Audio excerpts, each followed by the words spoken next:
Hi. Has life kind of lost its spark, its meaning sometimes? Do you feel like you're just going through the motions and it just doesn't have the same that it used to? You feeling bored? Are you feeling disconnected from your work, from your kids, from your spouse? Hi, I'm Kat Goggin, and today we're going to do a little talking about that actually in the series this week. In the series, I'm loosely using the book High Performance Habits from Brendon Burchard, and it's an awesome book. So we'll be using that. And this has a lot to do professionally, but it also works into our whole life as far as how we treat ourselves, how we work with our family and our children, and the service we provide that gives meaning to our lives.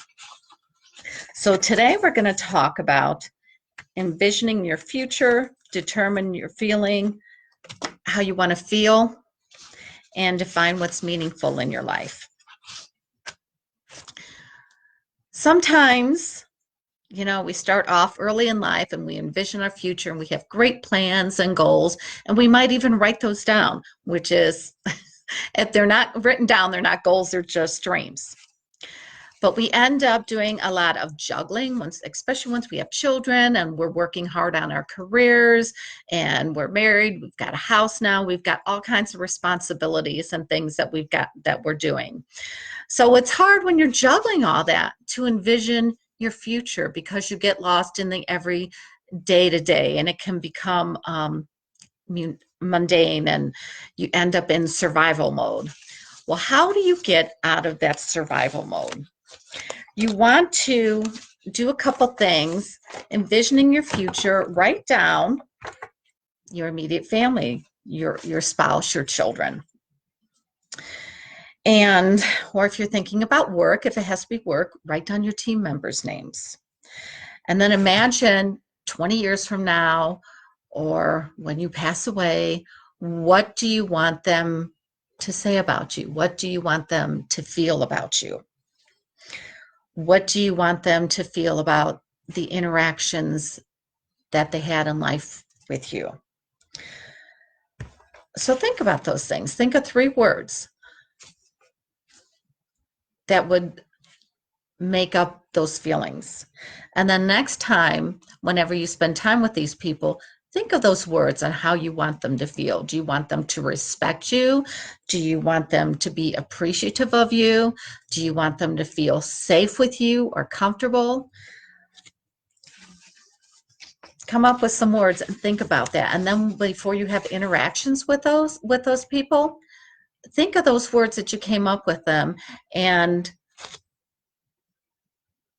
think about, okay, I'm going into a meeting with this person. If I want them to respect me and appreciate me, how can I show them respect and show them appreciation that they're show it back? If you're going to be working with your kids, helping them with schoolwork, and sometimes that's not always a fun thing to do. That can be pretty stressful, especially nowadays. We sit there and go, oh my God, we didn't learn this stuff. I don't understand it. So you need to think about how you want your child to feel when you're working with them and approach the situation like that. So you're not just jumping and reacting.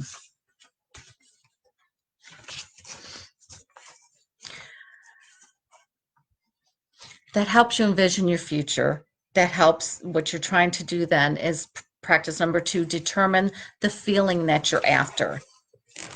I love this. I always love this phrase, this quote by Howard Thurman. Don't ask what the world needs. Ask what makes you come alive and go do it. Because what the world needs is people who have come alive. I love that. Whether it's for work, for your career, or for home, you want people to come alive. And when you have children, you want them to live their dream. You don't want them to do the doldrums of, I remember when my son James, he worked at an envelope factory and he didn't know what he wanted to do in life at that time. And his car wasn't working, and I would pick him up from work and I'd see everybody traipsing out kind of really dragging out or running out of there as quickly as they could. And it was hot, so they wore t-shirts and they wore shorts, and they still came out and they were sweating, and you could see the windows for the manufacturing company. They were all open, and it was a hot, sweltering day outside. I could only imagine what it was inside. And he'd get in the car and he'd go, Mom, I can't do this for the rest of my life. I see these guys and I hear these guys and they've been here for 30 years and it's like they're miserable and they hate their lives. I just can't do that.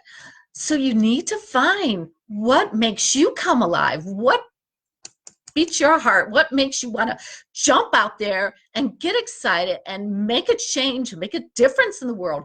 That's what you need to go after. And it doesn't matter whether Mom says, no, you're going to school for nursing. I'm not paying for you to go to school to do fashion design, or we're not paying for you to do this, but we'll pay for you to do that. I want you to be an accountant. No, you can't do that. Interior design, even though that's what makes you come alive. Then you know what? Do what makes you come alive, and don't allow yourself to be forced into something else, because you'll find your way. Things will fall in place when you're following your way. So when you're going into something, go into, we have our emotions and we have our feelings, and emotions are instinctive and our feelings are what we put to those emotions. A great way like that. That's right, Andrew. Follow your heart like you, Mr. Chef. Oh, he's awesome, Chef. See, now you threw me off. No. Speaking. People hate to speak.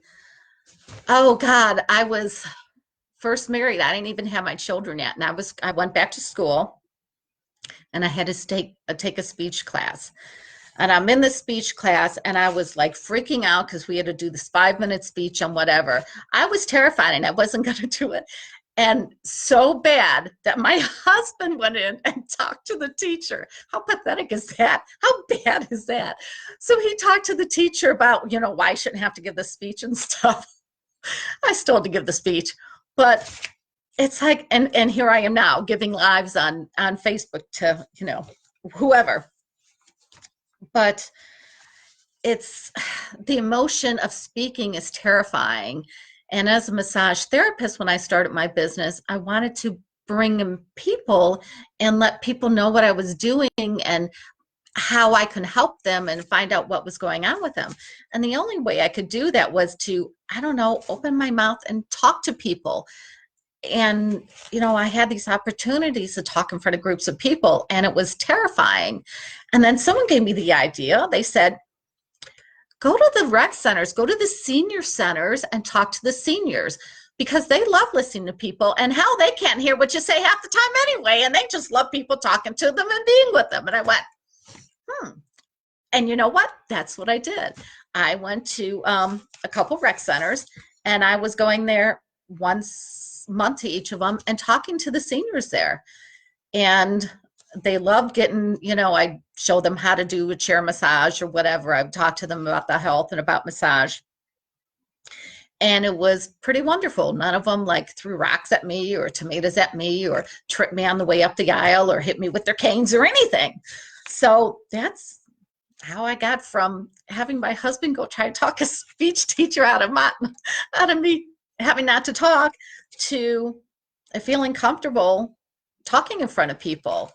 And now I love talking in front of people. It takes some doing sometimes. You have to get a little more organized than I like to be sometimes. But that's, owning your feelings. You're going to have the fear. So you turn that fear into a feeling of excitement. So the emotion is fear for speaking for me and for a lot of people. So a lot of people would rather die than have to talk in front of people, and turn it into something else. And I turned it into excitement for sharing some news and helping people feel better. So those are things, determining your feelings of what they're going to be, not living by just, these are my raw emotions. You have those raw emotions, then make them into what you need them to be. Fear into excitement is a perfect example. Define what's meaningful. So, in order to bring some joy into your life and to bring some peace and calmness and some direction and some clarity and some happiness and joy and being able to envision your future again, you have to bring meaning into your life. I love Don Harold says, unhappiness is not knowing what we want and killing ourselves to get it.